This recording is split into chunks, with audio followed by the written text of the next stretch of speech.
محمد مساعد فايزي مطلالي بزرگ وزده ترکیب کشور مدینه و ارتیاج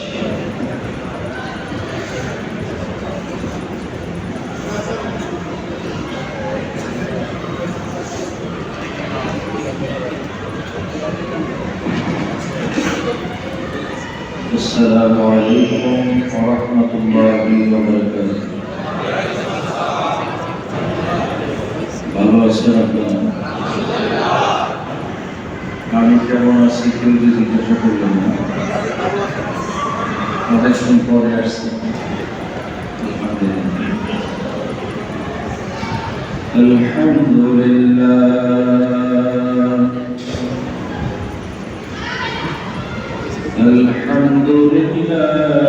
رب العالمين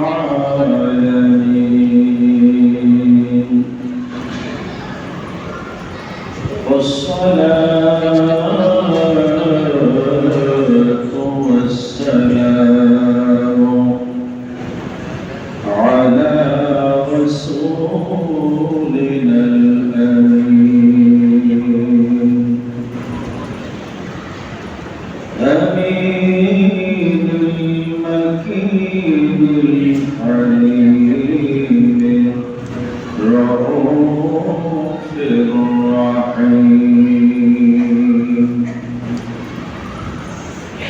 وعلى آله وأصحابه وأهل بيته والشهداء محبته أجمعين. أما بعد فقد قال الله تعالى في كلامه القديم وإرشاد العظيم. أعوذ بالله من الشيطان الرجيم. بسم الله الرحمن الرحيم. إن الله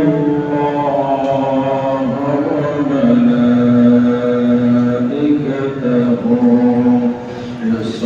يصلون على النبي يا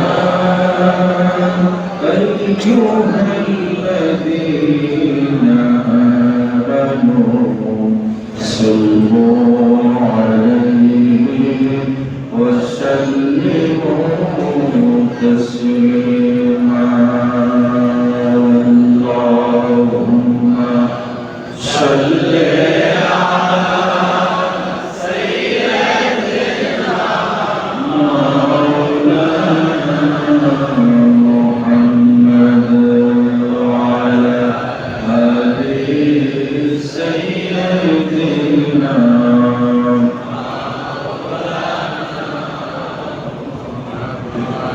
مشرق حب محمد مطلع حكمته وعلماء مطلع خورشید عشقش سینه سوزن من.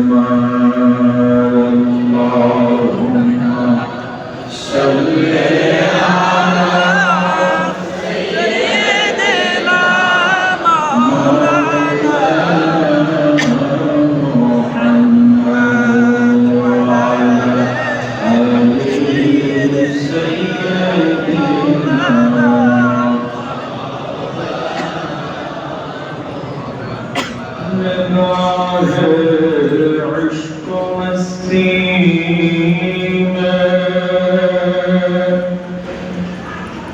وهي أول وهي آخر وهي قرآن وهي فرقان وهي ياسين وهي طه اللهم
صل सुल्तानुल मुनाजिरीन उस्तादुल असातिजातिल असातिजा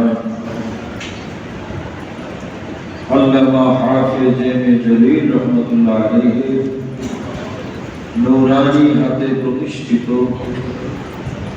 ঐতিহ্যবাহী রাজধানী সুন্নিয়াতের প্রাণকেন্দ্র গৌসুল আজম জামে মসজিদে আয়োজিত शुभदय करबला स्मरणे अजीम शान नूरानी ईमानी इरफानी रहमानी महफिल हजरात सामिईन मुकर्रम सामिईन किराम शकल के लिए रब करीमेर दरबारे कलिमतुश शुकुर सुजूद अदाय करी जे अल्लाह ताआला আমাদেরকে বরকতময় আশুরার রজনীতে আল্লাহর ঘর বেহেশতের বাগানে আসার এবং বসার তৌফিক দিয়েছেন, আহলে বাইতকে স্মরণ করার সুযোগ করে দিয়ে ধন্য করেছেন। এজন্য রব্বে করিমের শুকর আদায় করি, বলি আলহামদুলিল্লাহ। আল্লাহ পাক রব্বুল আলামিনের হাবিব সরকারে দো জাহান, সরদারে দো জাহান, রহমাতুল লিল আলামিন, হায়াতুন নবী, হাজির নাজির নবী, নূরের নবী, নূরে খোদা নবী, রহমাতুল লিল আলামিনের দরবারে অসংখ্য দরুদ ও সালামের হাদিয়া আল্লাহ পাক কবুল করুন। আমিন।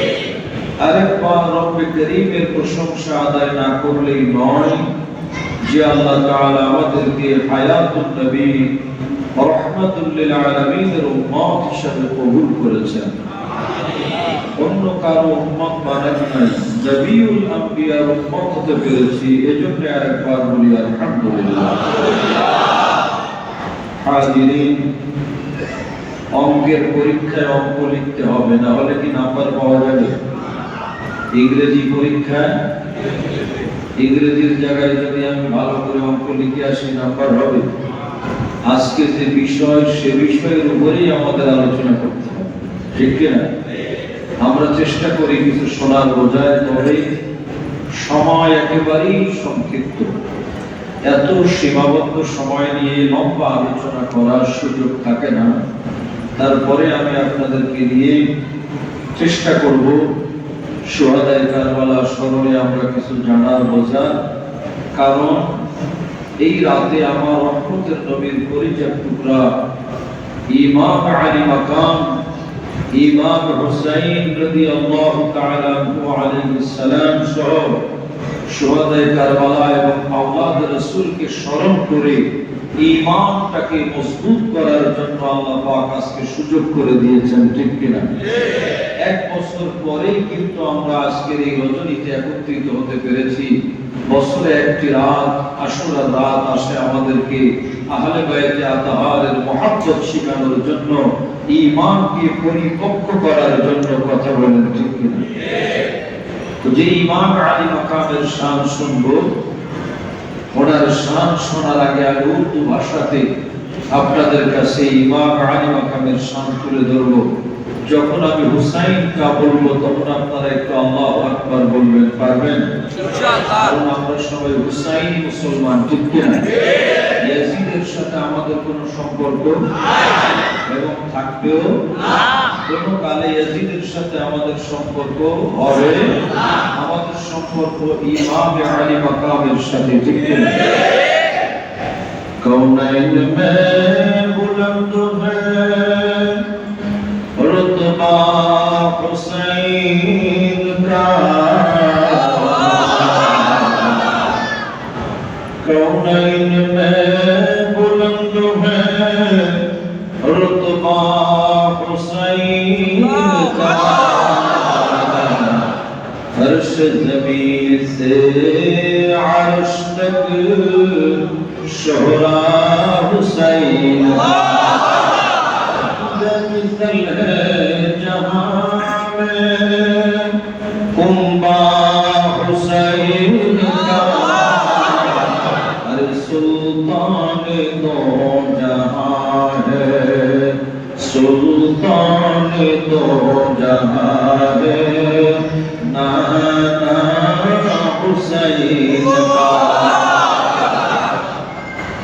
कुरान करीम अल्लाह ताला बोलें, बिस्मिल्लाहिर्रहमानिर्रहीम, कुल ला अस्अलुकुम अलैहि अजरन इल्लल मवद्दता फिल कुर्बा। सुभानअल्लाह। अल्लाह के नाम से शुरू करता हूँ जो बड़ा मेहरबान और निहायत रहम वाला। আল্লাহ তাআলা ইরশাদ ফরমান, ও আমার হাবিব আপনি আপনার উম্মতদেরকে বলুন, লা আসআলুকুম আলাইহি আজরা, আমি যা এনে দিয়েছি ইসলাম ধর্মের বিনিময়ে আমি তোমাদের কাছ থেকে কোনো বদলা চাই না, আমি কোনো বিনিময় চাই না। আমি তোমাদের কাছে কি বিনিময় আশা করব? আমি রাসূল তো দেনেওয়ালা, তোমরা তো আমাকে কোনো কিছু দেওয়ার প্রয়োজন হবে না, আমি দেনেওয়ালা হিসেবে দুনিয়াতে তাশরীফ দিয়েছি। আলা হযরত বলেন, কোন দেতা হে দেনে কো चाहिए देने वाला है सच्चा हमारा, सबसे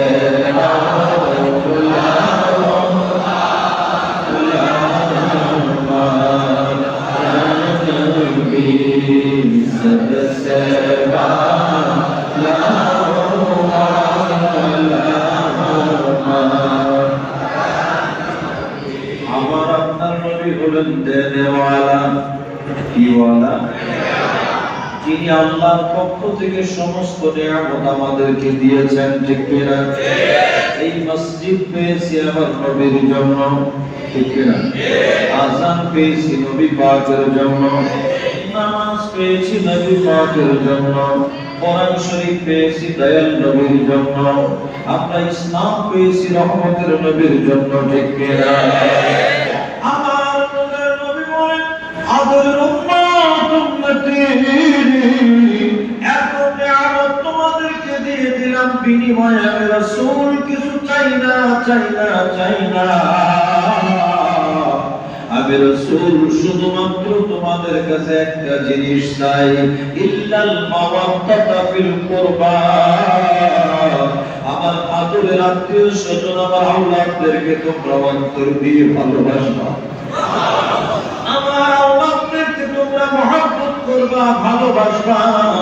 যদি আমার আওলাদকে ভালোবাসতে পারো, আমি রহমতের নবী, আমি খুশি হয়ে যাব, আমার কিছু দেওয়া লাগবে না। দয়াল নবীর আওলাদকে ভালোবাসা অর্ডারটা কার? আল্লাহ এবং আল্লাহর রাসূলের, ঠিক কিনা? আজকে আমরা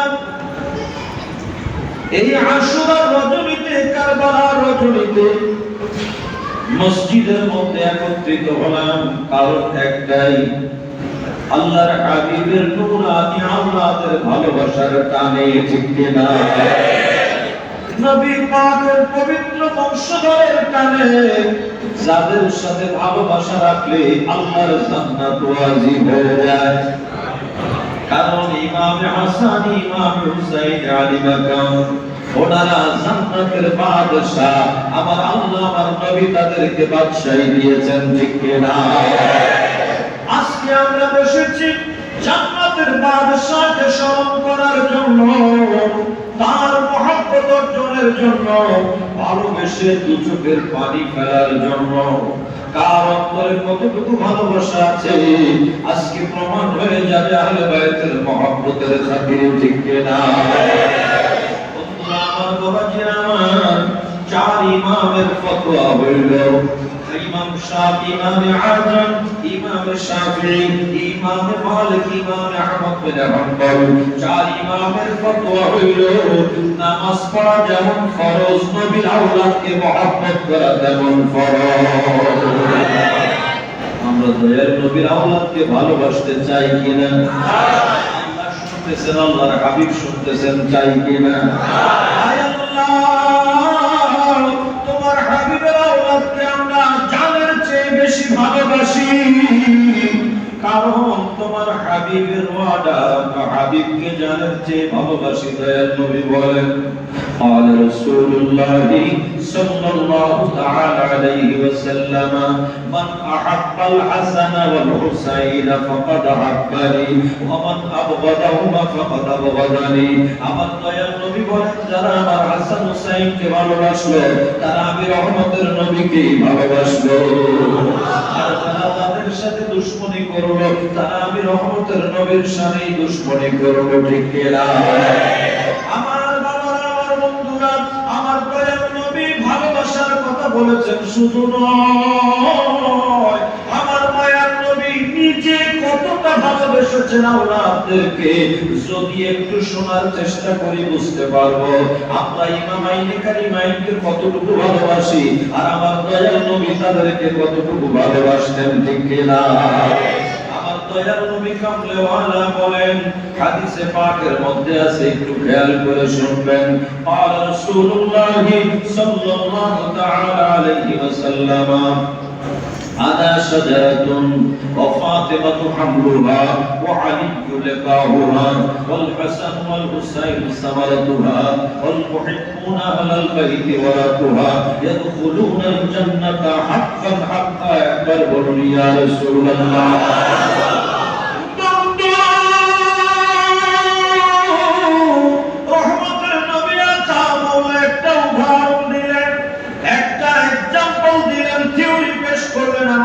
দৃষ্টান্ত দিলেন, বললেন, তোদের উম্মত উম্মতি শোনো, আনা শাজারাতুন, আমি নবী হইলাম একটা গাছ, আমি নবী হইলাম একটা গাছ। উদাহরণ দিলেন আমার দয়াল নবী, আমি একটা গাছ, গাছের ডাল আছে রে বাবা, হ্যাঁ? আমার দয়াল নবী বলেন, ফাতিমাতু হামলুহা, আর ফাতেমা হইল আমি রাসূল নামক গাছের ডাল। খেয়াল করেন, আমি নবী নামক গাছের ডাল কে? আমার ফাতেমা। একটু কথা বলবেন, আমাকে একটু সহযোগিতা করবেন। খাতুনে জান্নাত মা ফাতেমা হলেন আমার দয়াল নবী নামক গাছের ডাল। ওয়া আলীউল কাহুয়া, আর আমার আলী হইল ওই গাছের ফুলের কলি, ফুলের পাপড়ি। কয়জন গেল? হ্যাঁ, আমার দয়াল নবী মাওলা আলী খাতুনে জান্নাত। এরপরে আমার নবী বলেন আল হাসান ওয়াল হুসাইন সামারাতুহা, আমি রাসূল যেই গাছ, ওই গাছের পাতা, ওই গাছের ফল হইল আমার হাসান আমার হুসাইন। নবী নামক গাছে ফল, আমি নবী নামক গাছে ফল। তাহলে গাছ আছে, ডাল আছে, ফুলের কলি আছে, ফল আছে, গাছের পাতা আছে না নাই? আছে। এইবার আমাদের জন্য সুসংবাদ, আল মুহিব্বুনা আহলাল বাইতি ওয়া রাব্বুহা, আমি রাসূল আমার আলী, আমার ফাতেমা, আমার হাসান হুসাইনকে যারা ভালোবাসে, আমি রহমতের নবী বলে দিলাম আল মুহিব্বুনা ওয়া রাব্বুহা, আল মুহিব্বুনা আহলাল বাইতি ওয়া রাব্বুহা, যারা আমার আহলে বাইতকে মহব্বত করবে, যারা পাক পাঞ্জতনকে মহব্বত করবে, যারা ইমাম হুসাইনকে মহব্বত করবে, ইমাম হাসানকে মহব্বত করবে, খাতুনে জান্নাতকে মহব্বত করবে, মাওলা আলী শের খোদাকে মহব্বত করবে, আমি রাসূল ঘোষণা দিলাম আমি রাসূল নামক গাছের পাতা হইল তারা। ইয়াদখুলুনাল জান্নাতা হাক্কান হাক্কা, যারা আমার আহলে বাইতকে মহব্বত করবে, আমি রাসূল বলে দিলাম তারা সত্য সত্যই আল্লাহর জান্নাতের মেহমান। অন্য হাদিসে চলে যাই, ওয়ান আলী ইবনে আবি তালিব রাদিয়াল্লাহু তাআলা আনহু আন্না নবী সাল্লাল্লাহু তাআলা আলাইহি ওয়াসাল্লাম فقال من أحبني وأحب هذين وأحب أباهما وأمهما كان معي في درجة يوم القيامة। একবার বড় করে বলতে হবে সুবহানাল্লাহ। বন্ধুরা আমার, দয়াল নবী কামলেওয়ালা মাওলা আলী শের খোদা নবী তিনি বর্ণনা করেন, মায়ার নবী একদিন আকাযা বিয়াদিল হাসান ওয়াল হুসাইন, দুই হাত দিয়ে ইমাম হাসান ইমাম হুসাইনকে বুকের সাথে জড়িয়ে ধরলেন। সুবহানাল্লাহ। বুকের সাথে দুই হাত দিয়ে, দুই হাত মোবারক দিয়ে ইমাম হাসান ইমাম হুসাইন দুই ভাইকে বুকের সাথে জড়িয়ে ধরলেন। বুকের সাথে জড়িয়ে ধরে বললেন, মান আহাব্বানি, যারা আমি রাসূলকে ভালোবাসে, ওয়া আহাব্বা হাযাইনি, এবং এই দুইজনকে যারা ভালোবাসে, সুবহানাল্লাহ, যারা আমি রাসূলকে ভালোবাসে এবং হাযাইনি, এই দুইজনকে যারা ভালোবাসে। কয়জন হলো? বলেন কয়জন? আমি রাসূল, আমার হাসনাইন দুই, আমি রাসূল তিন, আমরা তিনজনকে যারা ভালোবাসলো, ওয়া হাব্বা আবাহুমা, এবং এই দুইজনের বাবা মানে মাওলা আলীকে যে ব্যক্তি ভালোবাসলো, ওয়া উম্মাহুমা, এবং তাদের মা খাতুনে জান্নাতকে যারা ভালোবাসলো। টোটাল কয়জন হলো? এই পাঁচজনকে যারা ভালোবাসলো,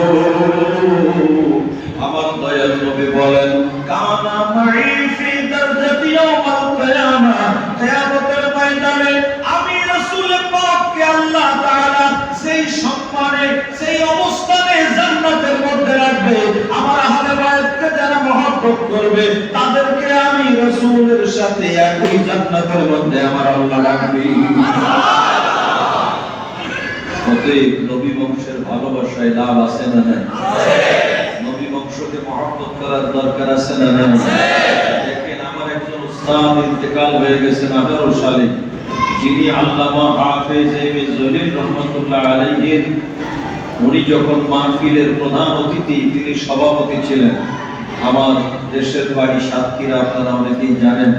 যেই সাতক্ষীরায় যেই জায়গাটা আল্লামা হাফেজ এম জলিল রহমাতুল্লাহ আলাইহি 5 ঘন্টা আলোচনা করেছিলেন, সেই জায়গায় বিলের মধ্যে এখন শাইখ শ্রীকোটের বিশাল মাদ্রাসা হয়ে গেছে। এটা কারামত ওলিদের। তো সেই জায়গায় তিনি সদর ছিলেন, সভাপতি ছিলেন। সেই আলেমকে আল্লামা হাফেজ ইবনে জলিল রহমাতুল্লাহ আলাইহি বলেছিলেন, আপনাদের এলাকায় রয়্যাল বেঙ্গল টাইগার আছে, আমাকে নিয়ে আসছেন কেন? সেই আলেম এক রাতে 38 পৃষ্ঠা কাব্য লিখেছেন। তার দুটি লাইন হলো এই: নবীর আওলাদ যেন, নবীর আওলাদ যেন নূহ নবীর কিস্তি, ও কিস্তি ধরিবে যে জন হইবে বেহেশতি। নবীর আওলাদ যেন নূহ নবীর কিস্তি, ও কিস্তি ধরিবে যে জন হইবে বেহেশতি। আর আমাদের কাজী নজরুল, তার কথা আমি বলতে পারি না, কত সুন্দর করে লিখছে। আমি যদি আরব হতাম মদিনারি পথ, যে পথে মোর চলে যেতেন নূর নবী হযরত, আমি যদি আরব হতাম মদিনারি পথ। কত সুন্দর কথা না? এবার আওলাদ রাসূলের শানে লিখতেছেন সুন্দর করে। আমি সবটা বলবো না, সময় কম।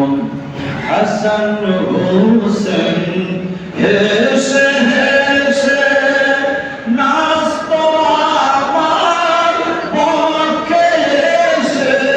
হাসান হোসেন হেসে হেসে নাচতো আমার পক্ষে এসে। চোখের আমার বইত নদী পেয়েছে আমি যদি আরব হতাম মদিনারি পথ।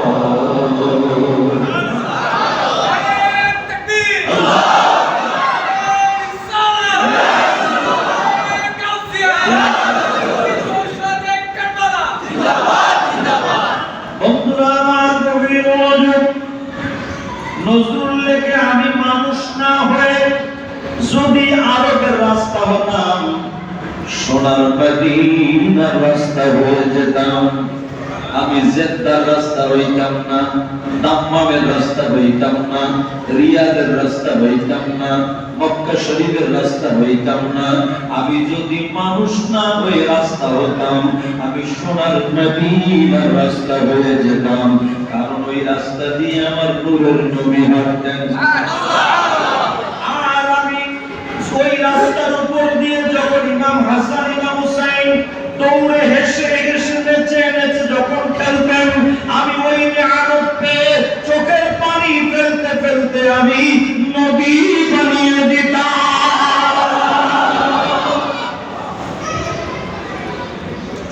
আওলাদ রাসূলের ভালোবাসা আমরা কতটুকু আর ভালোবাসলাম। একটা ঘন্টা বসতেও আমাদের কষ্ট হয়ে যায়, বছরে একদিন বসতেও আমাদের সুযোগ হয় না। আর আমার মায়ের নবী আওলাদদেরকে এত ভালোবাসতেন, একটু শোনেন।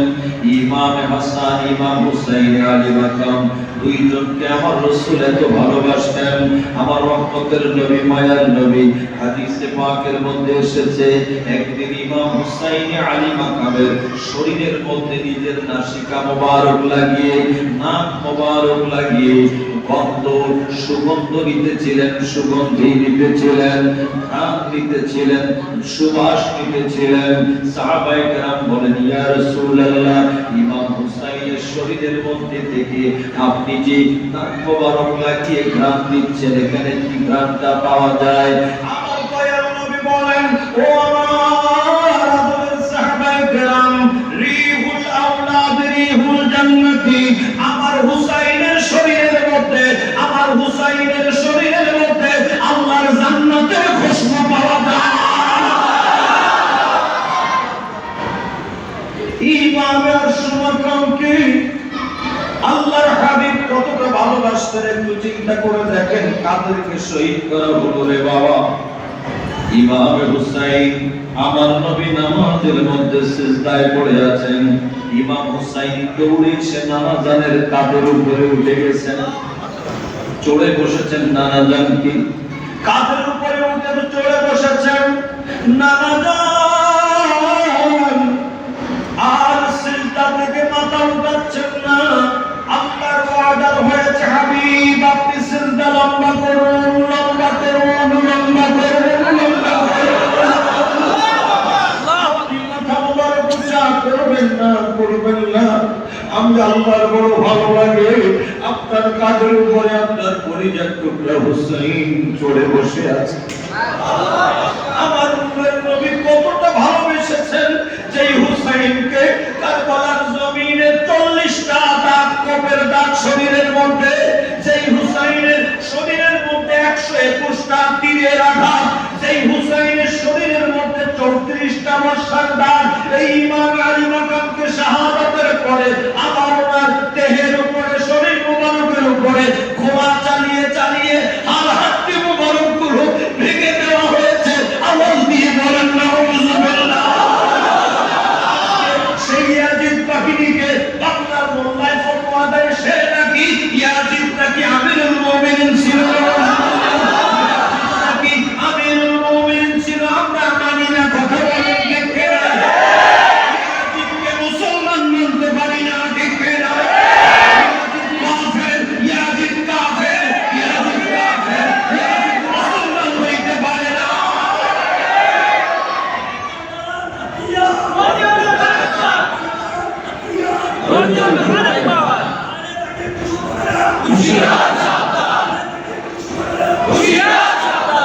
আমার বন্ধুরা, আমার বাবারা, কাঁধ মোবারকে চড়ে বসেছেন, নামাজ সিজদা আমার নবী লম্বা করলেন।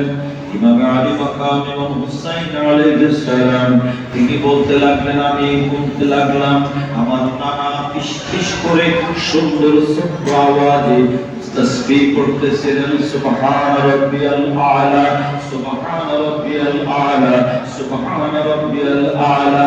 আমি হুসাইন বলতে লাগলাম, এক দুই করে বলতে লাগলাম, ওয়াহিদ ইসনাইন তালাতা আরবা খামসা সিত্তা সাবআ তামানিয়া তিসআ আশার 11 আমি বলতে লাগলাম। আমি বলতে বলতে বলতে বলতে আমি গুনেছি, আমি গুনে দেখলাম 72 বার সুবহান রাব্বিয়াল আলা বলা হয়ে গেল। আমার নানা এখনো আমাকে কাঁধ থেকে জমিনের মধ্যে নামাইয়া দেয় না। কেমন ভালোবাসা! অন্য হাদিসে আছে, দুই নাতি একবার কাঁধ মোবারকে চড়ে বসেছেন।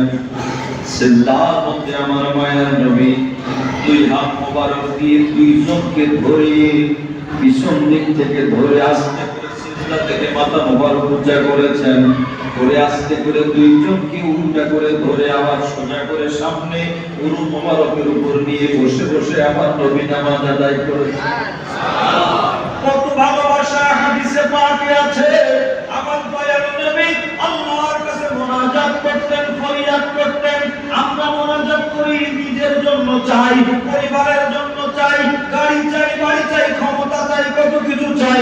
আমার রহমতের নবী যখন ফরিয়াদ করতেন, মুনাজাত করতেন আল্লাহর দরবারে, তখন মুনাজাত করতেন, আয় আল্লাহ ইন্নী উহিব্বুহুমা ফাহিব্বুহুমা। আল্লাহ, আমার মুনাজাত হইল, আমি আমার হাসান হুসাইনকে ভালোবাসি, তুমিও তাদেরকে ভালোবাসো। ইন্নী উহিব্বুহুমা ফাহিব্বুহুমা। আমি আমার হাসান হুসাইনকে ভালোবাসি, তুমিও তাদেরকে ভালোবাসো। আয় আল্লাহ, আমার নবী এই ধরনের মুনাজাত করতেন, কত ভালোবাসতেন ইমামাইনে কারিমাইনকে। আল্লাহর হাবিবের অন্য হাদিস শুনেন, আমার দয়াল নবী খুতবার মধ্যে দাঁড়িয়েছেন, খাতাবে রাসূলুল্লাহ সাল্লাল্লাহু তাআলা আলাইহি ওয়াসাল্লাম আলাল মিম্বারি ফি মসজিদিন নববী, মসজিদে নববীর মিম্বারের মধ্যে চড়ে আমার মায়ার নবী খুতবা দেওয়া শুরু করেছেন। ইমাম হুসাইন, ইমাম হাসান দুই ভাই দৌড়ে চলে আসতেছেন নানাজানের কাছে, দৌড়ে আসতেছেন এমন সময় আমার আপনার নবী কামলেওয়ালা খুতবা ছেড়ে দিলেন। আল্লাহু আকবার। মেম্বার ছেড়ে দিলেন, খুতবা ছেড়ে দিয়ে দৌড়ে গিয়ে ইমাম হাসান ইমাম হুসাইনকে বুকের মধ্যে নিলেন, আস্তে করে এসে তারপরে আবার খুতবা দিলেন। সাহাবায়ে কেরাম জিজ্ঞেস করলে আমার নবী বলেন, ওরা যদি কাপড় পেঁচিয়ে পড়ে যায়, যদি দৌড়ে আসতে গিয়ে পড়ে আঘাত পায়, এই জন্য আমি আমার হুসাইন আঘাত পেলে আমি সহ্য করতে পারি না। কত ভালোবাসা আমার দয়াল নবী এই হুসাইনকে কত ভালোবাসতেন। বন্ধুরে বন্ধুরে বন্ধুরে কি দিয়ে বোঝায়, কত কথা কত হাদিসে পাক রয়েছে। আমার দয়াল নবী কামলেওয়ালা রহমাতুল লিল আলামিন ইমাম হাসান ইমাম হুসাইনকে এত ভালোবাসতেন, এত মহব্বত করতেন। একদিন ফজরের নামাজ আদায় করে হঠাৎ করে দুজনের কথা মনে পড়ে গেল। আল্লাহর হাবিব আস্তে করে খাতুনে জান্নাত মা ফাতেমার ঘরে গেলেন। খাতুনে জান্নাতের ঘরে যাওয়ার পরে খাতুনে জান্নাতকে ডেকে বললেন, ও ফাতেমা মাগরুমা, আমার হাসান আমার হুসাইন কই? তখন বললেন, তারা তাদের বাবার সাথে অমুক ময়দানে খেলার জন্য গিয়েছে। আমার দয়াল নবী সেখানে চলে গিয়েছেন। দুই ভাইকে বুকের মধ্যে জড়িয়ে ধরে চুমা দিয়ে আদর করে করে দুই ভাইয়ের সাথে সময় কাটালেন। দুই নাতির সাথে সময় কাটানোর পরে আল্লাহর হাবিব বললেন, আলী তুমি আর কিছুক্ষণ সময় থাকবা, তারপরে দুইজনকে নিয়ে ঘরে চলে যাবা। তবে আগে রাসূল যাওয়ার আগে তোমাকে একটা কথা বলে যাই। একটু পরে রোদের প্রখরতা একটু বেড়েই চলেছে, একটু রোদের তাপ বেড়ে যাচ্ছে। ওই রোদের তাপটা বাড়ার আগে আগে তুমি দুইজনকে ঘরে নিয়ে চলে যাবা। কারণ হইল আমার হাসান হুসাইনের শরীরের মধ্যে রোদের প্রখরতা রোদের তাপ লাগবে, ওই তাপটা পর্যন্ত আমি রাসূল সহ্য করতে পারি না। ইন্নাল্লাযীনা ইউযুনা আল্লাহ ওয়া রাসূলাহু লা'নাহুম আল্লাহু ফিদ দুনিয়া ওয়াল আখিরাহ ওয়া আ'আদ্দা লাহুম আযাবান মুহিনা। আমাদের নবী কামলেওয়ালা যদি আঘাত পায়, আমার আল্লাহ যদি কষ্ট পায়, আমার আল্লাহ বলে দিয়েছেন আমার হাবিবকে কষ্ট দিলে, আমি আল্লাহকে কষ্ট দিলে তাকে কঠিন আযাবে গ্রেফতার করা হবে। অতএব যারা আমার নূরের নবীকে কষ্ট দিল, ইমামে আলী মাকামকে শহীদ করে, তারা কি জান্নাতি হইতে পারবে রে বাবা? কবির মনোযোগ, আল্লাহর হাবিব কামলেওয়ালা কতটা ভালোবাসতেন ইমামাইন কারিমাইনকে। একদিন খাতুনে জান্নাতকে ডেকে বলেন, দয়াল নবী বলেন, ও আমার ফাতেমা, আমার ফাতেমা, ফাতেমা রে, শোনো শোনো শোনো, আমি তোমাকে একটা কথা বলে দেই। আমার হুসাইন যেন কোনো সময় কান্দে না। আমার হুসাইন যদি কান্দে, তার কান্নার আওয়াজ আমি রাসূল সহ্য করতে পারি না। বড় করে কন্যা সুবহানাল্লাহ। কি ভালোবাসা নানার সাথে নাতি, কত ভালোবাসা। পায়খানা বিশ্বরূপ আপনাদের শুনাবে। হাদিসে পাকের মধ্যে এসেছে, আমার মায়ের নবী সাহাবায়ে কেরামদেরকে সাথে নিয়ে একটা সফরে বের হয়েছিলেন। সুবহানাল্লাহ বলেন। বেশ কিছু দূর যেয়ে বললেন, আর যাব না। আমার নবী বুঝতে পেরেছেন, কারণ আমার নবী তো গায়েবের খবর দেনেওয়ালা। ঠিক কিনা বলেন? আমার দয়াল নবীকে যে গায়েবের খবর দেনেওয়ালা মানবে না, সে উম্মত হইতে পারবে না। কারণ নবী শব্দের অর্থই হলো গায়েবের খবর দেনেওয়ালা। ঠিক কিনা? দয়াল নবী কামলেওয়ালা বুঝতে পারলেন, ঘরের মধ্যে ফিরলেন, মেয়ের ঘরে চলে গেলেন, খাতুনে জান্নাতের ঘরে চলে গেলেন। যে বললেন, ও ফাতেমা, আমার হাসান হুসাইন কাঁদতেছে। কান্দে কারণ কি? বলে, আব্বা জান, ঘরে খাবার পানি নাই, পানি ফুরিয়ে গেছে, পানি নাই, এজন্য আমি পানি পাচ্ছি না, তাদের গলা শুকিয়েছে, তারা কাঁদতেছে পানির অভাবে। আমার দয়াল নবী বললেন, সাহাবায়ে কেরাম, তোমাদের কাছে পানি আছে কিনা? সাহাবায়ে কেরাম বলে, আমাদের কাছেও পানি নাই। হাদিসে আছে, খুঁজে দেখো উটের হাওদার মধ্যে পানি আছে কিনা। উটের হাওদার মধ্যেও পানি নাই। আল্লাহর হাবিব বললেন, পানি লাগবে না, ও আমার ফাতেমা, আগে আমার হুসাইনকে আমার বুকে দাও, আমি পানির পিপাসাকে নিবারণ করে দিই। ইমাম হুসাইনকে বুকের মধ্যে টেনে নিলেন। বুকের মধ্যে টেনে নিয়ে দয়াল নবী উঁচা করে নিজের জিহ্বা মোবারক বের করে ইমাম হুসাইনের মুখের মধ্যে দিয়ে দিলেন। সুবহানাল্লাহ। একটা মাসুম বাচ্চা যেমন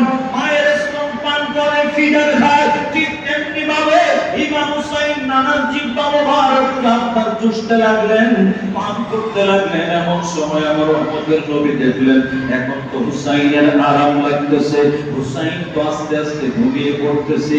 আল্লাহর হাবিবকে খাতুনে জান্নাত মা ফাতেমা ডেকে বলেন, আব্বা জান আপনি বসুন। আমার নবী ইশারা করলেন, ফাতেমা আওয়াজ করো না, কারণ আমার হুসাইন ঘুমিয়ে পড়তেছে, ঘুমটা যদি গভীর না হয় জেগে যাবে, কান্না করবে।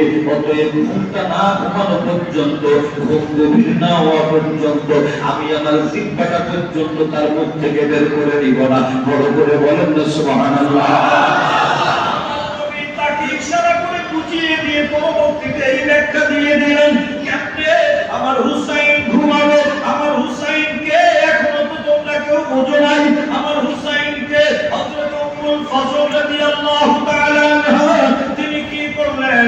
আল্লাহর হাবিব কামলে ওয়ালার দরবারে এসে শাবান মাসের 4 তারিখ, আপনার 5 তারিখে ইমাম হুসাইন 4th হিজরিতে, 4th হিজরির শাবান মাসের 5 তারিখে হযরত উম্মুল ফজল আল্লাহর হাবিবের বড় চাচী আব্বাস রাদিয়াল্লাহু তাআলা আনহুর স্ত্রী, ফজলের মা বলে তিনি বেশি পরিচিত ছিলেন। এজন্য ওনাকে উম্মুল ফজল আরবি ভাষায় উম্মুল ফজল বলা হয়। উম্মুল ফজল রাদিয়াল্লাহু তাআলা আনহা তিনি আমার দয়ার নবীর দরবারে এসে বলতে লাগলেন, নবী গো আমি একটা স্বপ্ন দেখেছি, খ্বব দেখেছি। বলে কি স্বপ্ন তুমি দেখেছ? বলে আমি দেখলাম আপনার শরীর মোবারক থেকে একটা গোশতের টুকরা আমার কোলের মধ্যে এসে পড়েছে। বড় ভয় লাগতেছে, কেমনে বলি? আমার দয়ার নবী বলেন, টেনশন নিও না, কয়েকদিনের মধ্যে শাবান মাসের এই 4th হিজরির শাবানের 5 তারিখে আমার খাতুনে জান্নাতের রেহেম থেকে আমার হুসাইন দুনিয়াতে আসবে, সেই প্রথমে তোমার কোলের মধ্যে উঠবে। সুবহানাল্লাহ বলেন না সুবহানাল্লাহ। কোলের মধ্যে উঠবে। আমার দয়ার নবী রহমতের নবী খবর জানিয়ে দিলেন, বেশ কয়েকদিনের মধ্যে ইমামের সমাকাম দুনিয়াতে তাশরীফ আনলেন। মদিনা মুনাওয়ারায় ওনাকে কোলে নিয়ে রহমতের নবীর কাছে গেলেন। মায়ার নবী কামলে ওয়ালা কোলে নিয়ে ইমাম হুসাইনকে দেখে আরেকদিকে চেহারা মোবারক ঘুরালেন, আরেকদিকে চেহারা মোবারক ঘুরিয়ে ঝরঝর করে কান্না শুরু করে দিয়েছে। উম্মুল ফজল বলে, ইয়া রাসূলুল্লাহ, নবী গো আমি দেখে ফেলেছি আপনি কেন কান্না করলেন? আপনি কেন কান্না করলেন আমি বুঝতে পারলাম না। এমন ফুটফুটে চাঁদের চেয়ে সুন্দর শিশু দেখে আপনি আনন্দিত হবেন, সেখানে আপনি কান্না করে দিলেন।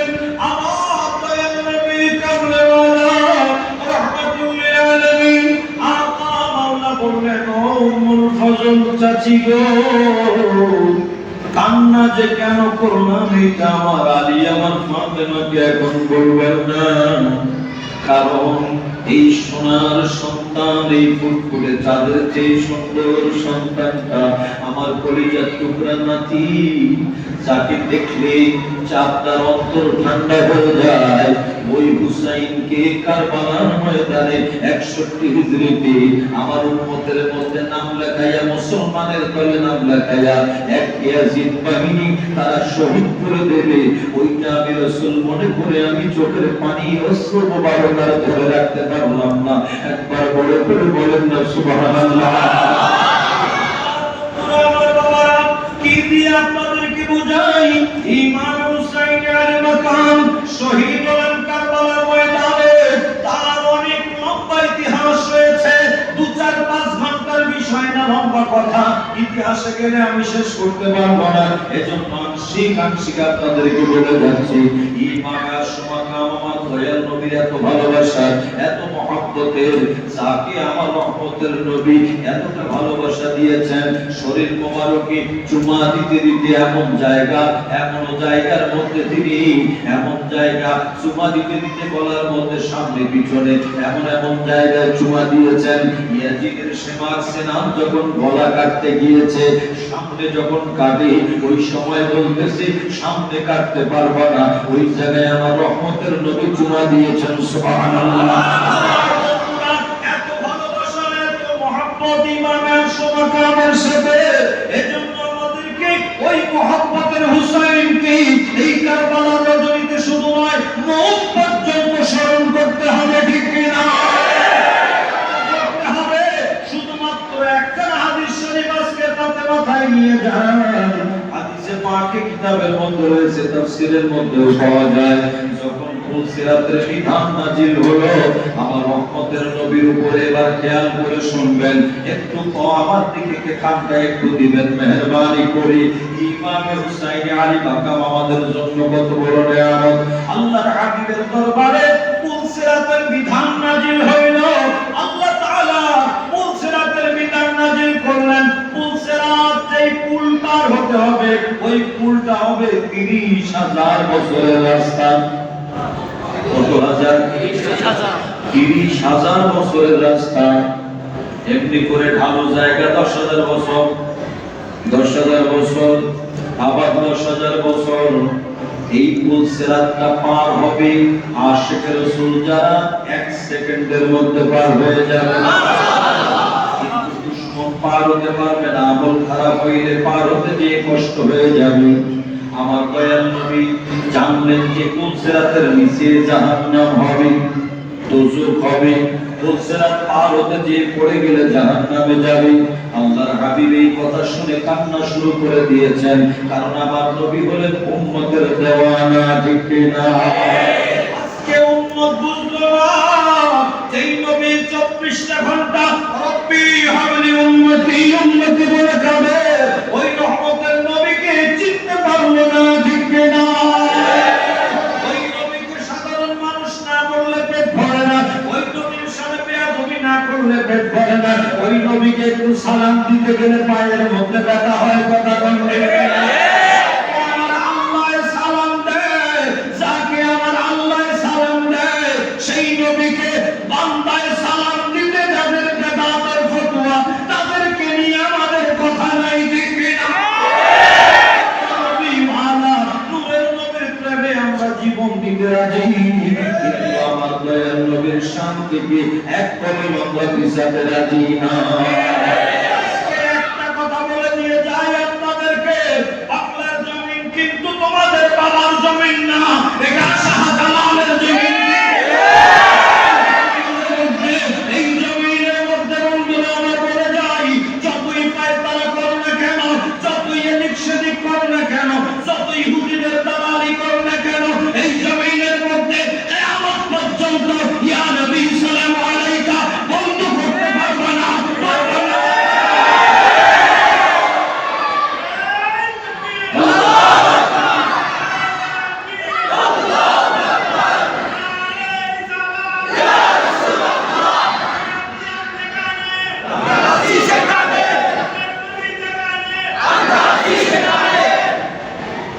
বন্ধুরা আমার একটু দরুদ শরীফ পড়ি, আল্লাহুম্মা সাল্লি আলা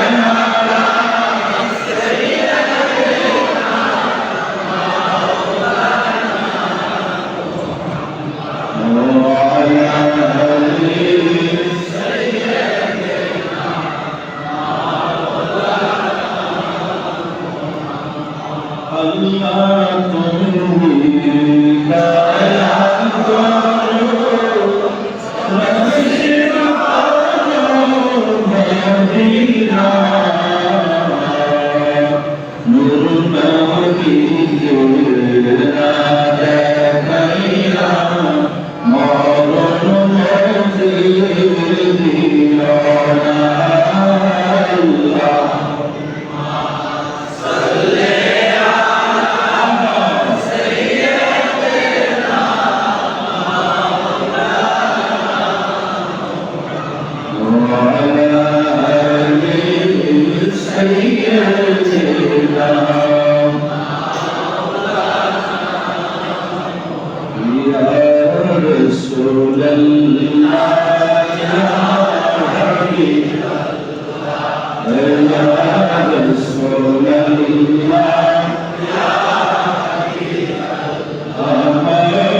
যতই ডাকি তত ডাকতে ভালো লাগে কিনা?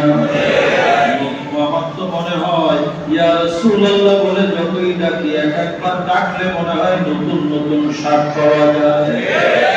ও বন্ধুরা, কি দিয়ে বুঝাই? পুলসিরাত ৩০,০০০ বছরের রাস্তা মনে আছে?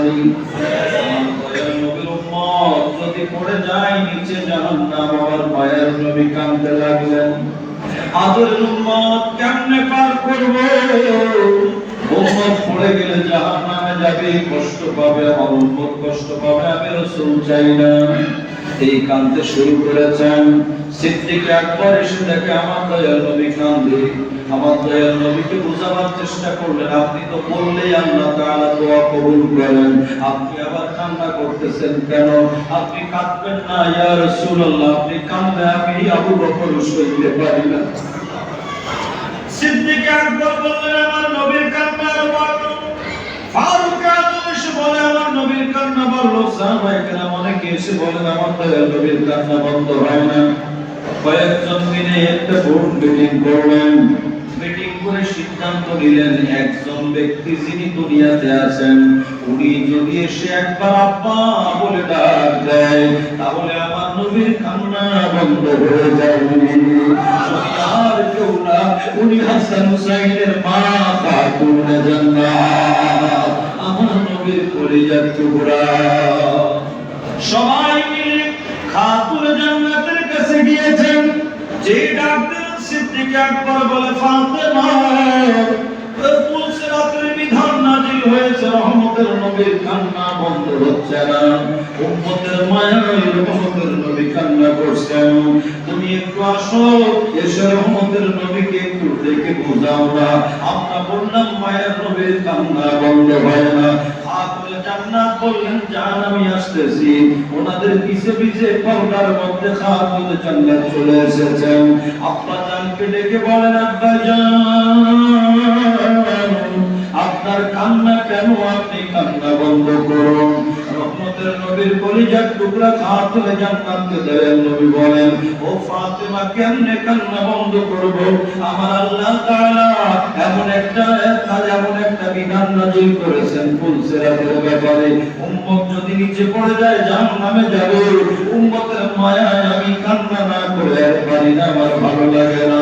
ওই মুহূর্তে খাতুনে জান্নাত বলেন, ও আমার আব্বা জান, আপনার উম্মত নিয়ে পুলসিরাত পার করার বিষয় নিয়ে আপনাকে টেনশন করা লাগবে না। আপনার উম্মত পুলসিরাতের পার করার জন্য আপনাকে টেনশন নেওয়া লাগবে না। আপনার উম্মত পুলসিরাত পার করার দায়িত্ব আমি ফাতেমা নিয়ে নিলাম।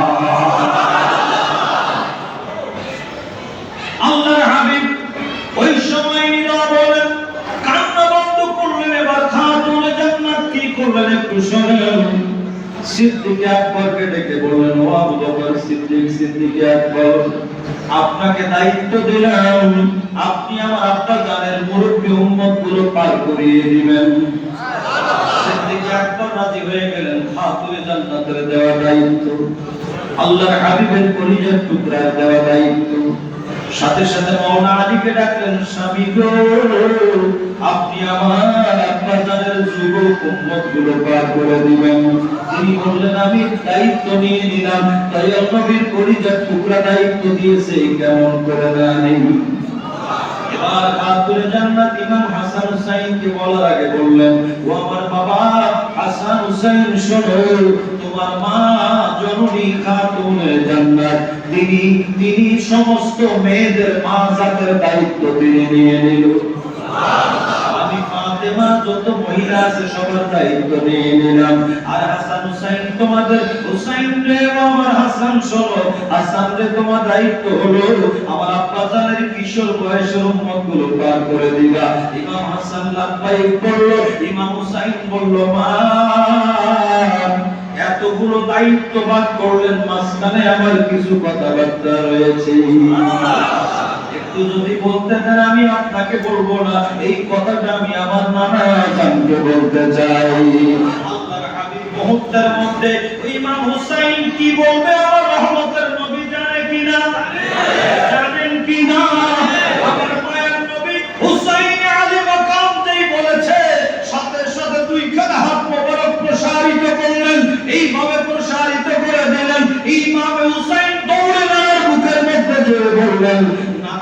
ইমাম আলী মাকামকে বুকের মধ্যে জড়িয়ে ধরলেন, দুইজন মিলে জড়িয়ে ধরা।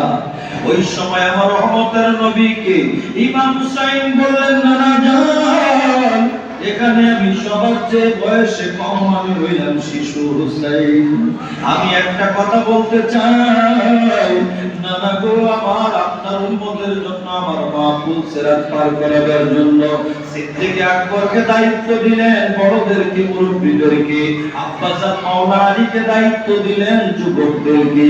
তিনি দায়িত্ব নিলেন মহিলাদেরকে পার করার। আমাদের দুই ভাইকে দায়িত্ব দিয়েছেন কিশোর বয়সের উম্মতদেরকে পার করার। কিন্তু আমি বলতে চাই, নানা আপনি একদিন আমাকে বলেছিলেন, হুসাইনুম মিন্নি ওয়া আনা মিনাল হুসাইন,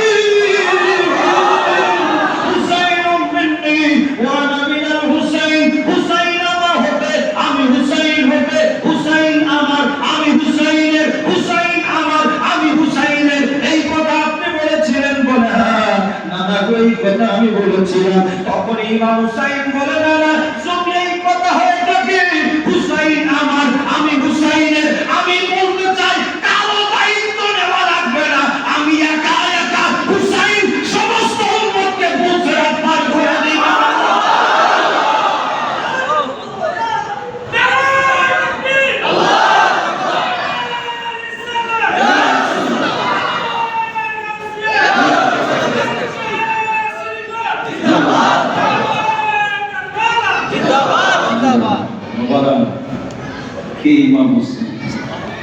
এই দায়িত্ব নিলেন।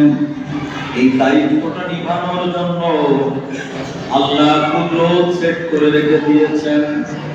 আজকে কারবালার রজনী, তিনি মাওলা হুসাইন মাত্র 72 জন মতন করে 83 জন নিয়া, ছোট বাচ্চা মাসুমে কারবালা সহ, মা বোন সহ, বন্ধু বান্ধব সহ, ভাই ভাতিজা সহ, ভাগিনা সহ, সবাই মিলে 72 মতন করে 83 জনকে নিয়ে কারবালার ময়দানে যখন তাঁবু গাড়লেন, এদিকে হুর বিন্দিয়াহি কারবালার প্রান্তে এসে 1000 সৈন্য নিয়ে প্রথম এসে বলতে লাগলেন, ও হুসাইন, তোমার সাথে কথা আছে যে দুইটা কাজের জন্য আমি এখানে এসেছি।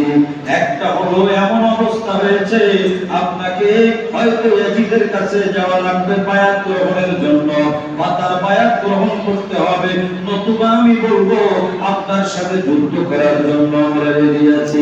ইমাম হুসাইন বলে, না না, তা তো করার জন্য, যুদ্ধ করার জন্য আমি আসি নাই। আমাকে উপবাসী চিঠি লিখেছে, 150 চিঠি আমার কাছে পৌঁছে গেছে, বারবার দাবি জানিয়েছে, এমন লেখা তারা লিখেছে যে আপনি যদি না আসেন হাসরের ময়দানে রহমতের নবীকে আমরা বলবো আমরা হুসাইনের আশ্রয় চেয়েছিলাম, ইমাম হুসাইন কিন্তু আমাদের আশ্রয় দেয় নাই, বায়াত দেয় নাই। সেজন্য আমি এসেছি। আসতে যে আসার আগে আমার ভাই মুসলিম বিন আকিলকে পাঠিয়েছিলাম, লম্বা আলোচনা, লম্বা ঘটনা, তাকে শহীদ করলো, ইয়াজিদ বাহিনী শহীদ করলো। খবর পেয়ে আমি হাজির হলাম। ভুলের সাথে অনেক আলাপ হলো, বাবা আমি কিন্তু নিজে আসি নাই, আমাকে দাওয়াত করে আনা হয়েছে। মাই আয়া নেহি হো বুলায়া গয়া হ্যায়, আমি আসি নাই, আমাকে দাওয়াত করে নিয়ে আসা হয়েছে। ওর দেখলেন তাহলে তো কথা সত্য, তাহলে তো ওনার কোনো দোষ আমি খুঁজে পাই না। উনি বললেন তাহলে এক কাজ করা যাক, রাতের বেলা সারাদিন আলাপ করে করে দেখাই, রাতের বেলা আপনি যখন আমার সৈন্যরা ঘুমিয়ে পড়বে, আমি কথা দিচ্ছি আমি কিছু বলবো না, আপনি একা একা আপনার বাহিনী নিয়ে আপনি চলে যাবেন কাফেলায় যারা রয়েছে। আল্লাহর কুদরত, তিনি তাই করলেন। করার পরেও রাতের বেলা সারা রাত ঘুরে ঘুরে ওই জায়গার মধ্যে আবার সকাল বেলা হাজির কারবালার ময়দানে একই জায়গায়। আল্লাহু আকবার। দ্বিতীয় রাতে আবার তাই করলেন, কিন্তু দেখা গেল কোন জায়গায় যাওয়া যায় না। একজন মানুষ যায়, তাকে জিজ্ঞাসা করলেন, ভাই জায়গাটার নাম কি? লোকটা বলল জায়গাটার নাম কারবালা। ইমাম আলী মাকাম বললেন, তাই আর যাওয়া যাবে না, এখানে তাবু করো, তাবু লাগাও, তাবু সেট করো। এটা আমার নানা জান আমাকে বলেছে আমার শাহাদাতের জায়গা, আমাকে এখান থেকে আর যাওয়া যাবে না। আমি বুঝতে পেরেছি এই জায়গায় আমার শহীদ হতে হবে। বন্ধুরা আমার, বাবাজিরা আমার, ইমাম হুসাইন আলী মাকাম তাবু সেট করতে বললেন। হঠাৎ করে ওনার বোন হযরতে যায়েনাব, সাইয়্যেদা যায়েনাব এসে বলেন, ভাই গো, তাবু কাটতে শুরু করেছে কিন্তু রক্ত বের হয় মাটি থেকে। এই রক্ত দেখে আমার ভয় করে বললেন, বোন রে, কোথাও যাওয়া যাবে না, এটা আমার শাহাদাত কাজ, সবর করো, সবর করো, আমার শহীদ হওয়ার জায়গা। আস্তে আস্তে তাবু করলেন, সুন্দর করে তাবু সেট করে ফেললেন। তাবুর মধ্যে সবাই আস্তে আস্তে ইয়াজিদ বাহিনী একা একা তাকে একা একা আসতে শুরু করে দিল। আস্তে আস্তে 22,000 আসলো। কথা একটাই, কথা একটাই, আমর বিন সাদের নেতৃত্বে, আমর বিন সাদের নেতৃত্বে সবাই আসলো। সৈন্য বাহিনী 22,000, 72 জনের মোকাবেলায় আসছে 22,000। তারা জানে চোরের দল, চোরের দল জানে 72 জনের কাছে আমরা পারবো না। কথা বলুন ঠিক কিনা? যদি পারতে হয় একটা কাজ করতে হবে, আজকে মুহররমের 7 তারিখ এখান থেকে পানি বন্ধ করে দিতে হবে। পানি না হলে তো আর রান্না করতে পারবে না, খাবার খাইতে পারবে না, পানির তৃষ্ণায় গলা শুকিয়ে যাবে। একের পর এক না খাইতে খাইতে শরীর যখন নিস্তেজ হয়ে যাবে, তখন আমরা তাদের বিরুদ্ধে যুদ্ধ করে আমরা জিতে যাব। তাদেরকে পানি যদি আমরা খোলা রাখি, উন্মুক্ত রাখি, তাদের সাথে আমরা পারবো না। জোরে বলেন নাউযুবিল্লাহ। এই অবস্থা, পানি বন্ধ করে দিল 7 তারিখ। পানি বন্ধ, রান্না বন্ধ, পানি ছাড়া কিছু করা যায় না, সব বন্ধ। কি কষ্ট, পানি পান করবে, পুকুরে পানি পান করবে, পশু পাখি করবে, ইয়াজিদ বাহিনী করবে। পানি শুধু সংরক্ষণের জন্য কিতাবের মধ্যে এসেছে, তারিখের কিতাবে 4000 সৈন্য পানি সংরক্ষণের জন্য রয়েছে। 4000 এদিক সেদিক না, সশস্ত্র বাহিনী 4000 বুরাদের পানি বন্ধ করে রেখেছে, যাতে ইমাম হুসাইন তার কেউ কোনো সাথী মাসুমে কারবালা তাবুর মধ্যে 6 মাসের আলী আসকার রয়েছে, ইমাম হুসাইনের কলিজার টুকরা একটু পানি যেন পান করতে না পারে। এই অবস্থার মধ্যে সময় যখন কাটতে লাগলো, পানি বন্ধ, পানি বন্ধ। একদিন গেল, 8 তারিখ গেল, 9 তারিখ গেল, তারা বারবার আসতেছে। আমর বিন সাদ আসতেছে, এসে লোকজন পাঠাচ্ছে, কই ইয়াজিদের বায়াত গ্রহণ করতে হবে, না হলে যুদ্ধ করতে হবে, দুইটার একটা, এর বেশি বুঝি না। ইমাম হুসাইন বারবার বলতে লাগলেন, হয়তো আমাকে মক্কা শরীফ ফিরে যেতে দাও, না হলে একটা ভিন দেশে, অমুসলিম দেশে যেতে দাও, আমার নানার ইসলাম প্রচার করব, অথবা ইয়াজিদের কাছে আমাকে নিয়ে চলো, আমি তার সাথে কথা বলবো। কোনোটাই মানতে রাজি না, হয় যুদ্ধ করতে হবে, না হয় ইয়াজিদের বায়াত গ্রহণ করতে হবে। ইমাম আশমাকা বললেন, আমি জান্নাতের বাদশা, রহমতের নবীর কলিজার টুকরা, ফাসিক ফাজিল এবং নামাবে নামাজির হাতে, জালেমের হাতে আমি বায়াত গ্রহণ করতে পারি না। বলে করবেন না, ইয়াজিদের হাতে বায়াত গ্রহণ করতে পারি না, কখনো না। আমার নানার ইসলামকে আমি বরবাদ করতে পারবো না। তারিখের কিতাব আল বিদায়া ওয়ান নিহায়ার মধ্যে এসেছে, ইমাম আলী মাকামকে আজকে যারা উল্টা পাল্টা বলতেছে, ইয়াজিদকে ভালো বলতেছে, তারিখের কিতাব আল বিদায়া ওয়ান নিহায়ার মধ্যে লেখা স্পষ্ট ইয়াজিদ কেমন ছিল। লেখা আছে, ইয়াজিদ ছিল তারিকুস সালাত ওয়া শারিবুল খামর। ইয়াজিদ মদ পান করত, অপেন মদ পান করত, এবং ইয়াজিদ কি করত, সে বেনামাজি ছিল। ইয়াজিদ বানর লালন পালন করত, বানর মরে গেছে, বানরের জানাজা দিছে, জোরে বলেন নাউযুবিল্লাহ। ইয়াজিদ চোর করে ক্ষমতায় বসে সে নিজের আপন ভাই বোনের মধ্যে বিবাহ জায়েজ করে দিয়েছে, নাউযুবিল্লাহ। এইভাবে নাফরমানি শুরু করেছে। ইমাম হুসাইন বলে, তার হাতে কি আমি বায়াত গ্রহণ করতে পারি? অসম্ভব, অসম্ভব। আমার নানা এই ইসলামকে আমি ধ্বংস হতে দিব না, দিব না, দিব না। এইভাবে 9 তারিখ চলে আসলো। 9 তারিখ আসার পরে তারা বলছে, যুদ্ধ করতেই হবে, আপনাকে দেখিয়ে ছাড়বো। তাবুর আশপাশ দিয়ে বাজে কথা বলেই যাচ্ছে, বাজে কথা বলেই যাচ্ছে। ইমাম হুসাইন বললেন, একটা দিন আমাকে সময় দাও, আমি আশুরার দিন 10 তারিখে আমি সিদ্ধান্ত দিচ্ছি কি করা যায়। একটা দিন তারা কোনো মতে সময় দিল, রাতের গভীর হয়েছে, সবাইকে তাঁবুর মধ্য থেকে এক জায়গায় ডাক দিলেন, ডাক দিয়ে বললেন, শোনো তোমরা সবাই যারা আমার সাথী রয়েছে, এটা আমার শাহাদাত গাহ, তারা আমার রক্তের পিপাসু, তারা আমার রক্ত নিয়ে যাবে, আমাকে শহীদ করবে। তোমাদেরকে একটা কথা বলি, তোমরা এই রাতের বেলা আমাকে ফেলে সবাই চলে যাও, কারণ তোমাদের জান বাজির দরকার নেই, তোমাদের জানটা বেঁচে যাবে, সবাই আমাকে ফেলে চলে যাও। ওই মুহূর্তে সবাই বলতে লাগলো, হুজুর আমরা জীবন দিব তবু আপনাকে ফেলে যাব না। আপনার শাহাদাত হওয়ার আগে আমরা সবাই কথা দিলাম, কেউ আপনার লাশ দেখতে চাই না, আমাদের লাশ আপনাকে দেখাবো, তবু আপনার এখান থেকে আপনাকে ছেড়ে যাব না, আমরা যাব না, যাব না। তখন ইমাম আস-সুমাকাম বললেন, তোমরা যদি না যাও, সবর করে ধৈর্য ধরো, তোমরা যাও তাঁবুর মধ্যে চলে যাও, ঘুমাও, সকালবেলা দেখা যাবে। সকাল যখন হয়েছে, তখন সকাল হওয়ার আগে আগেই সবাইকে ঘুমের মধ্যে পাঠিয়ে দিয়ে ঘুম পড়া ঘুমের জন্য বলে দিয়ে যখন বিদায় করলেন, ইমাম হুসাইন নিজে আল্লাহর কোরআন শরীফ তেলাওয়াত শুরু করে দিয়েছেন। এখনো তিনি ঘুমান না, চোখে ঘুম নেই, অবস্থায় কেমনে ঘুম আসে, ওই অবস্থায় তিনি তেলাওয়াত করতে করতে করতে করতে একটু ঠান্ডা ভাব আসলো, তিনি কোরআন শরীফ রেখে একটু আপনার কাজ হলেন, হঠাৎ করে ঘুমের স্বপ্নের মধ্যে দেখে কারবালার প্রান্তরে তাঁবুর মধ্যে রাহমাতুল লিল আলামিন হাজির হয়ে গেছে।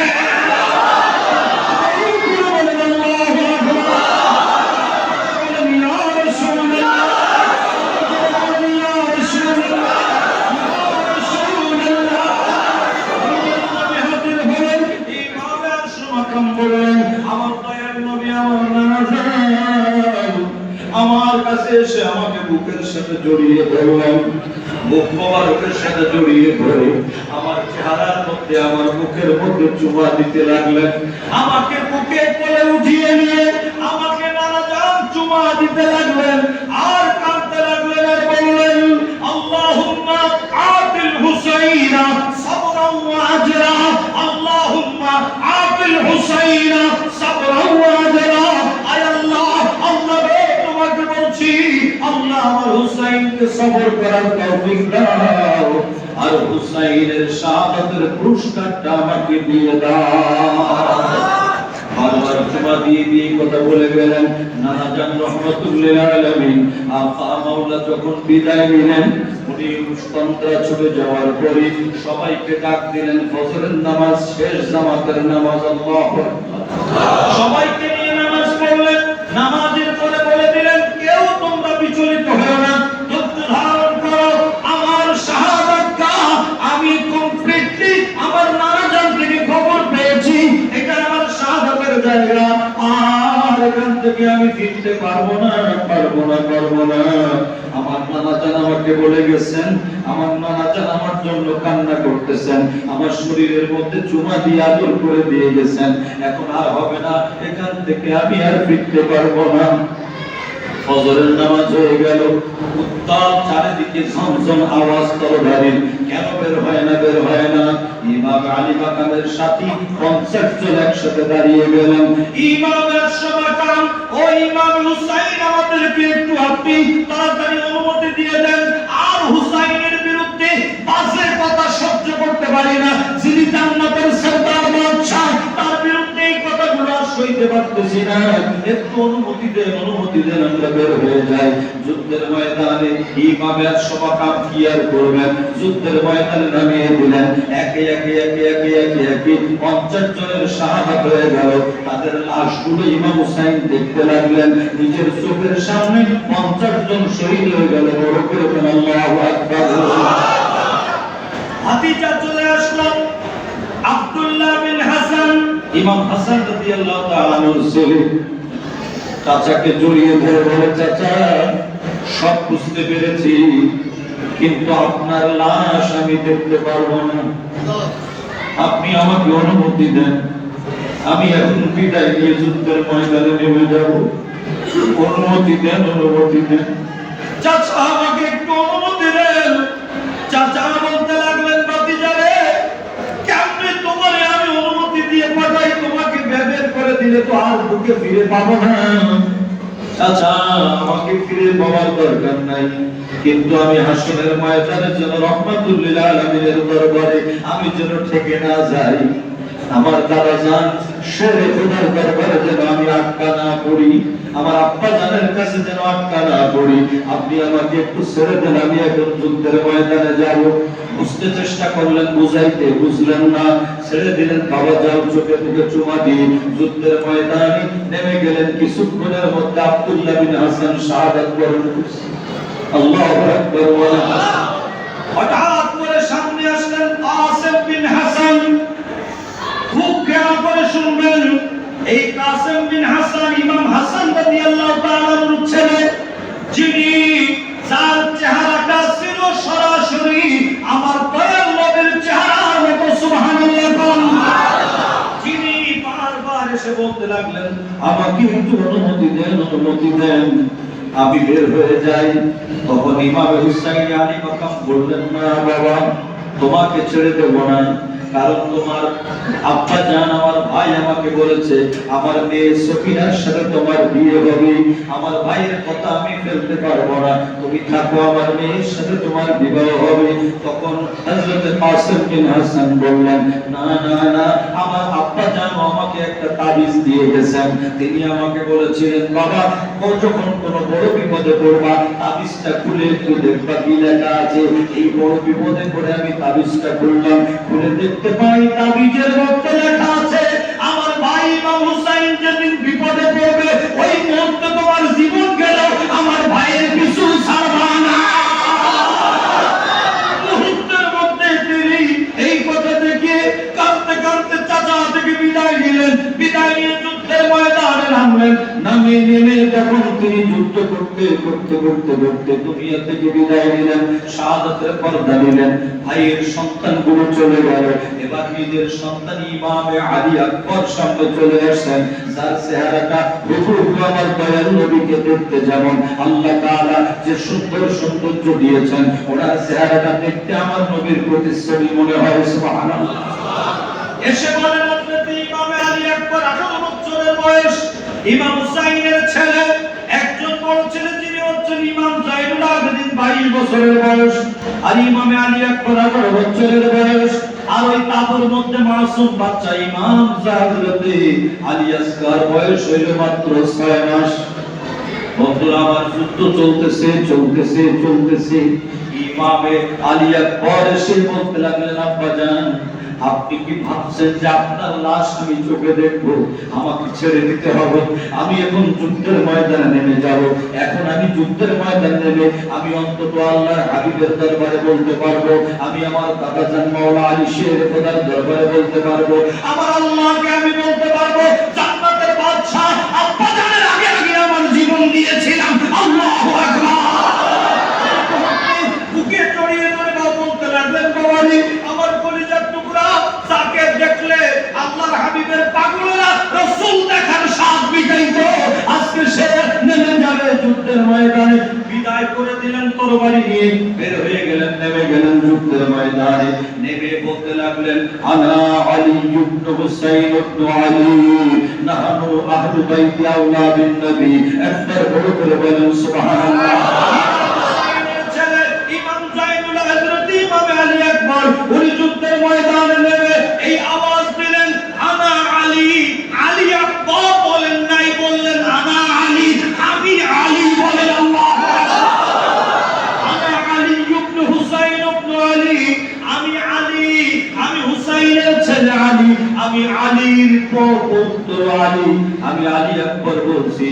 নাহনু আহলু বাইতি আওলাদিন নবী, আমরা দয়াল নবীর এত কাছের, আমাদের যে এত কাছের রহমতের নবীর কেউ নাই, আমরা আহলে বাইতের মেম্বার। সুবহানাল্লাহ। আসো আহলে বাইতের মেম্বারকে আঘাত করো, সেই চেহারা নবী পাকের প্রতিচ্ছবি, এই চেহারাকে আঘাত করো। ওই মুহূর্তে আমর বিন সাদ সেনাপতি বলে দিল, ইয়াজিদ বাহিনীর সেনাপতি বলে দিল, সেই ব্যক্তি আলী আকবরকে মারতে পারবে, শহীদ করতে পারবে, মোসেলের গভর্নর তাকে বানানো হবে। সুবহানাল্লাহ। তারেক বিন শীশ নামে ওই জামানার সবচেয়ে বড় পালোয়ান, তাকে আনলো হযরত ইমাম আলী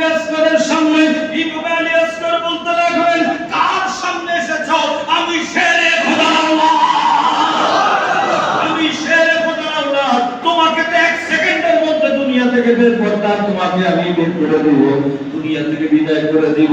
ইমামে আলী একবার পিছন দিকে চলে গেলেন, তার একদিন শীষের পিছন দিক থেকে এসে এমন ভাবে তার উপরে এক কোপ দিলেন, একটা কোপে বড় পালোয়ানকে দুই ভাগ করলেন। দুই ছেলে বড় পালোয়ান, তাদেরকেও শেষ করে দিলেন। তিনজনকে শেষ করে দিয়ে শরীরে কোনো শক্তি নাই, গলা শুকানো, এই অবস্থায় চলে গেলেন আবার আব্বাজানের কাছে। ফিরে গেলেন তাঁবুর মধ্যে, ইমাম হুসাইন বুকের মধ্যে জড়িয়ে ধরলেন আব্বাজান। বলে আব্বা, তিন পালোয়ান ইয়াজিদের তিন বড় পালোয়ানকে বিদায় করেছি, কিন্তু আমি আর পারি না, আমার গলা শুকিয়ে গেছে, পানির জ্বালায়, ক্ষুধার জ্বালায় আমার অবস্থা খারাপ, আমি এখন কি করব? ইমাম হুসাইন আলী মাকাম নিজের ছেলেকে তার মুখের মধ্যে জিহ্বা দিলেন, দিয়ে বললেন একটু চুষে আরাম অনুভব করে তারপরে আবার যুদ্ধের ময়দানে যাও। তিনি এভাবে আবার যুদ্ধের ময়দানে চলে গেলেন। যুদ্ধের ময়দানে নেমে যখন তিনি আবার যুদ্ধ শুরু করে দিলেন, কচু কাটা শুরু করে দিলেন, ওই মুহূর্তে আমর বিন সাদ বলল, সেনাপতি বলল, এই আলী আকবরের সামনে, শেরে খোদার আওলাদের সামনে কেউ টিকতে পারবে না, দূর থেকে তীর মারতে থাকো, তীর মেরে মেরে শরীর জখম করে রক্তগুলো বের করে দাও, তারপর আপনি পড়ে যাবে। এই বুদ্ধি করে যদি ইমাম আলী আকবরকে ফেরানো হলো, ইমাম আলী আকবর পড়ে গেলেন, সাথে সাথে এসে জল্লাদ এসে তার হাজিয়াজিন বাহিনীর জল্লাদরা এসে দুইটা টুকরা করে ফেললো। ইমাম সমাকাম দেখে কাঁদতে লাগলেন, আল্লাহ, আমার সন্তান, আমার পরিবার টুকরা, যার চেহারা দেখলে রহমতের নবীর প্রতিচ্ছবি হিসাবে দেখে দেখে সবাই আনন্দ পেত, আজকে আমার আলী আকবর চলে গেল।